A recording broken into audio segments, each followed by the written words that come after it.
At 9:42 in the morning on July 13, 1944, Sergeant Curtis Grub Cullen watched General Omar Bradley step out of the jeep near the French town of Saint-Lô. Cullen knew the next half-minute would decide the fate of 3,000 American tanks waiting to break out of Normandy's dense countryside. He was 29 years old.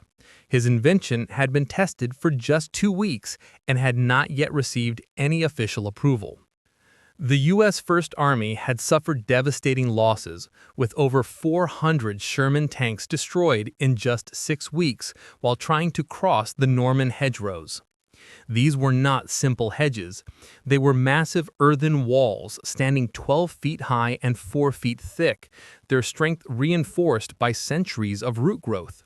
For generations, French farmers had piled stones along the edges of their fields. Over time, soil built up and trees grew on these mounds. When American tanks tried to climb over these ancient barriers, they exposed their thin underside armor. German soldiers armed with anti-tank weapons and manning powerful guns waited for this exact moment. Many Sherman crews were lost before they could even escape their burning vehicles. Cullen's unit, the 102nd Cavalry Reconnaissance Squadron, part of the 2nd Armored Division, had been fighting through these hedgerows since June 20th. The problem was simple and deadly. Each tank battalion had about 70 tanks. Army commanders had only provided 4 bulldozer-equipped tanks per battalion to clear paths. These bulldozer tanks could break through, but they were slow and became prime targets for enemy gunners. From D-Day on June 6th to July 10th, American forces had advanced only 8 miles inland. Thousands of these fortified fields lay between the beachhead and the open French countryside. At this rate, it would take the First Army 6 months to advance 20 miles. The planned major offensive, codenamed Operation Cobra, required fast-moving armored units to cross this very terrain. No one had found a solution. Army engineers tried packing explosives into the base of the hedgerows. The explosions barely scratched the ancient earthen walls and only succeeded in drawing German artillery fire. Some tank crews welded spare tank tracks to the front of their vehicles for extra protection. This helped against small arms fire, but was useless against a close-range anti-tank shot. Other crews tried ramming the hedges at full speed, only to bury their tanks nose first into the packed earth and ancient roots. Cullen spent 3 days building his solution from captured German beach obstacles. These obstacles, called Czech hedgehogs, were made of 3 railway beams welded together into a spiked shape. The Germans had placed thousands of them on the invasion beaches to tear holes in landing craft. After D-Day, American engineers cut them apart with torches and stockpiled the steel. Cullen took 4 sections of this hedgehog steel, each 2 inches thick, and welded them to the front plate of a light tank. The sharp prongs were angled forward. When the tank hit a hedgerow, the steel tusks dug into its base instead of allowing the tank to climb. The tank then simply pushed through, never exposing its vulnerable underside. He tested the device 7 times on a light tank, and it worked every time. Then Major Sidney Bingham of the 2nd Armored Division ordered a test on a full-weight Sherman tank. The Sherman weighed 33 tons, more than double a light tank's weight.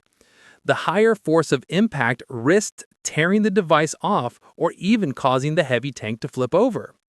Lieutenant Charles Green of the 747th Tank Battalion volunteered his crew. They welded the 4-prong assembly to Green's Sherman on July 11th. The device weighed 320 pounds. The first test the next day was a success, followed by 4 more. News reached General Bradley's headquarters, and he ordered a personal demonstration for July 13th. Bradley pointed to a particularly large hedgerow about 200 yards away, the kind that had stopped American armor for 42 days. Lieutenant Green climbed into his tank and sealed the hatch. The engine started. Cullen stood next to General Bradley, watching as the Sherman positioned itself 50 yards from the target. Green's voice confirmed over the radio that they were ready. Bradley raised his binoculars and gave the order to proceed. The Sherman accelerated, reaching about 25 miles an hour. The four steel prongs struck the earthen wall with tremendous force, sending dirt flying into the air. The tank's front end dipped down. For 3 long seconds, it pushed against centuries of compacted earthen roots. Then the prongs bit through. The hedgerow collapsed inward and the Sherman burst out the other side. The entire breach took just 14 seconds. Bradley lowered his binoculars, walked to the newly created gap, and examined the torn earth and severed roots. He turned to his assistant and asked, "How many of these can we produce?" The response was that the captured beach obstacles provided enough steel for about 500 devices. Bradley's reply was immediate and firm. "I want 3,000. That evening, Bradley issued orders to the 52nd Ordnance Group.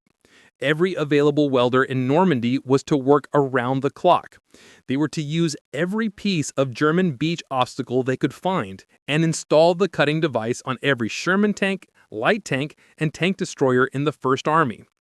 Operation Cobra was scheduled to begin on July 25th, just 12 days away.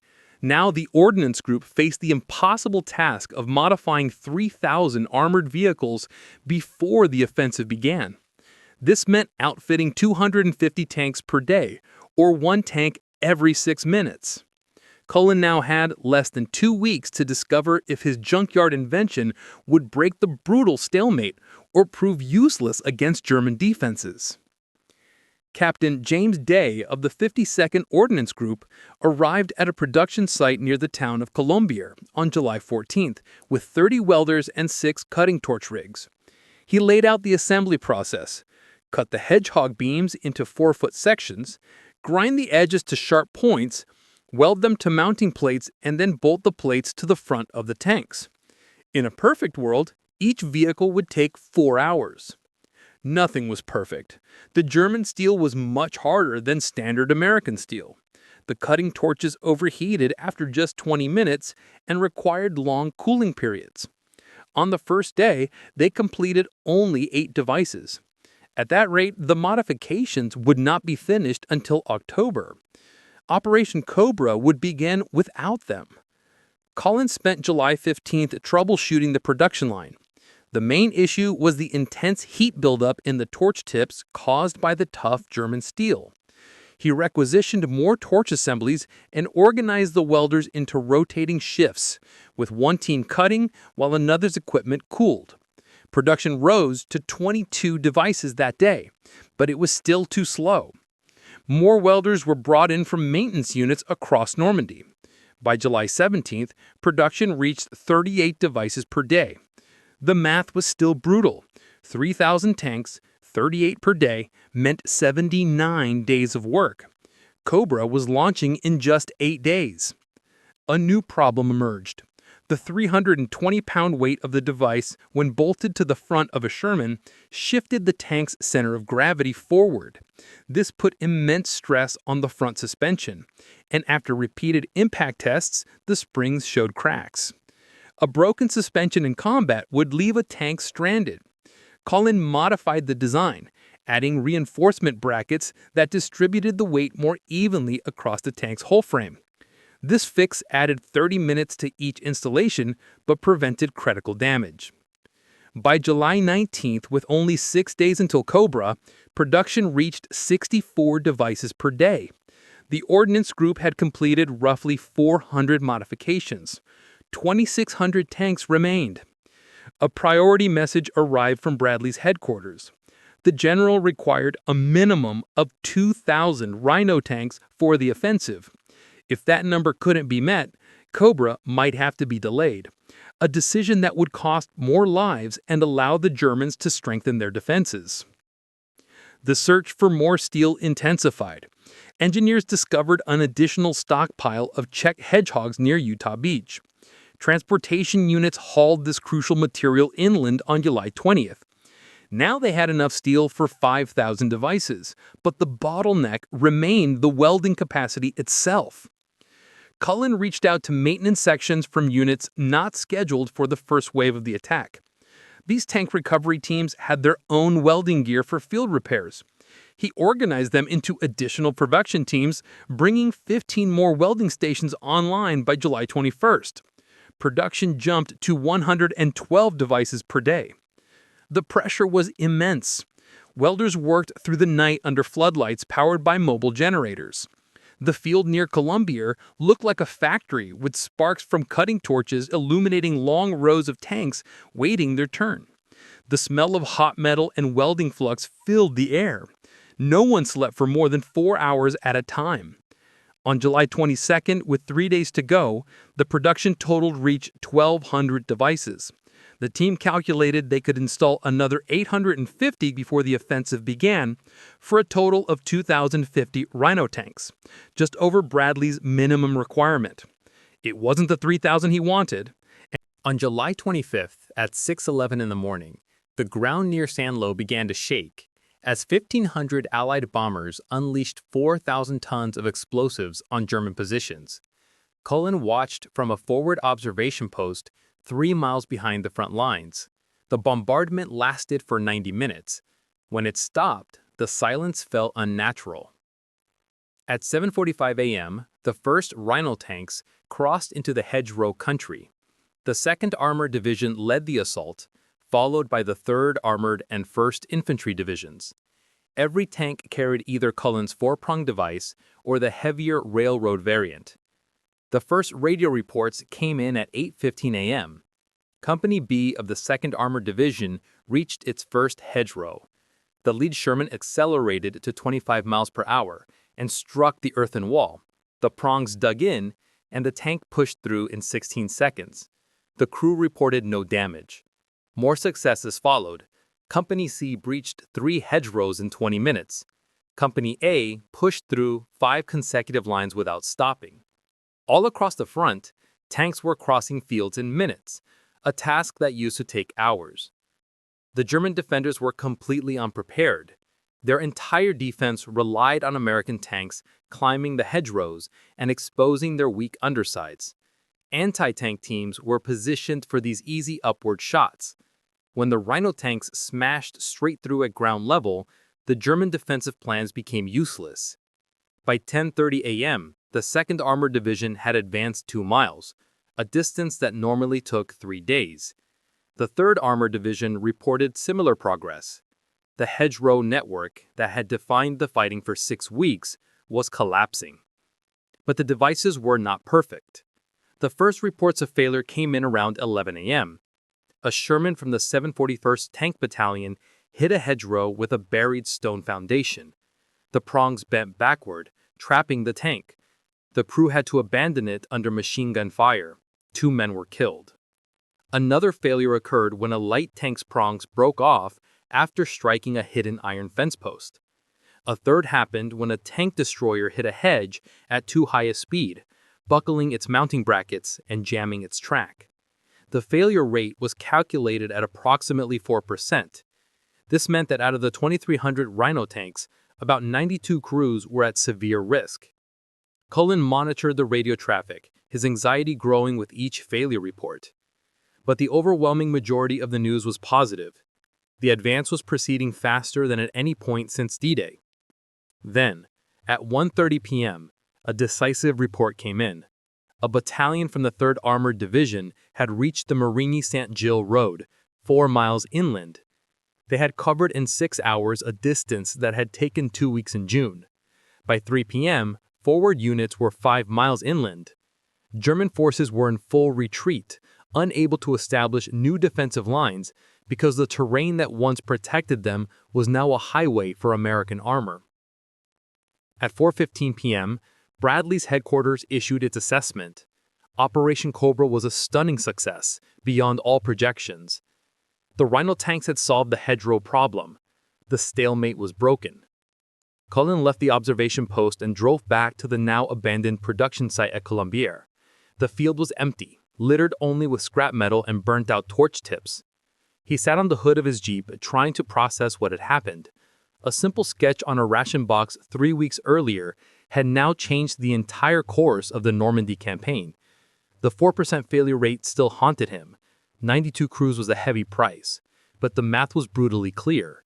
4% was far better than the 60% casualty rate from the previous tactics. As the sun set, the sound of artillery was already distant. The front had moved 8 miles in a single day. The Bocage was behind them.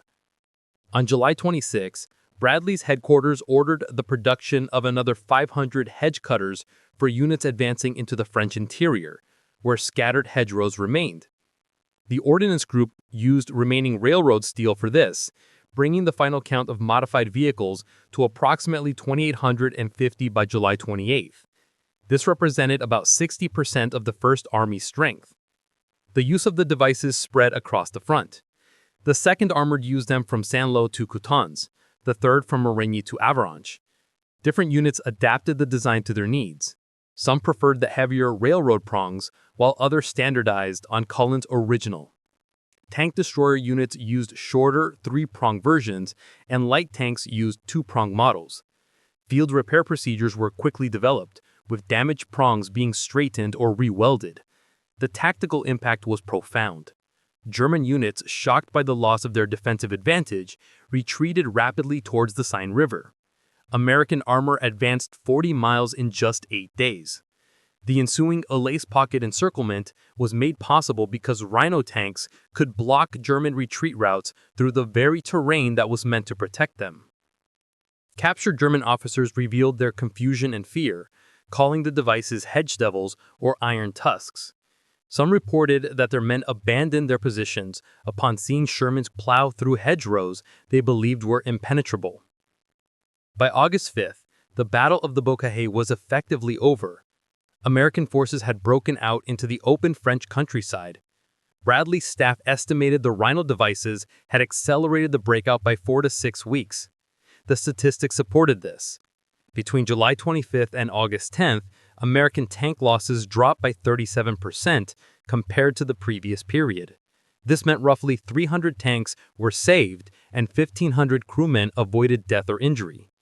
The 4% failure rate was a tragic but acceptable cost compared to the staggering savings. As the armies moved beyond Normandy into more open country, many crews began removing the 320-pound prongs to improve fuel efficiency and speed on roads. By mid-August, about 40% of the devices had been taken off. However, some units, like the 4th Armored Division, kept them for months, encountering occasional hedgerows in eastern France. On September 2nd, during the liberation of Paris, a few Rhino tanks, their steel tusks still welded to their fronts, rolled through the city streets. The celebrating French civilians did not understand the significance of the strange metal prongs, but the American tankers knew. They knew those prongs were the reason they were alive to see Paris at all.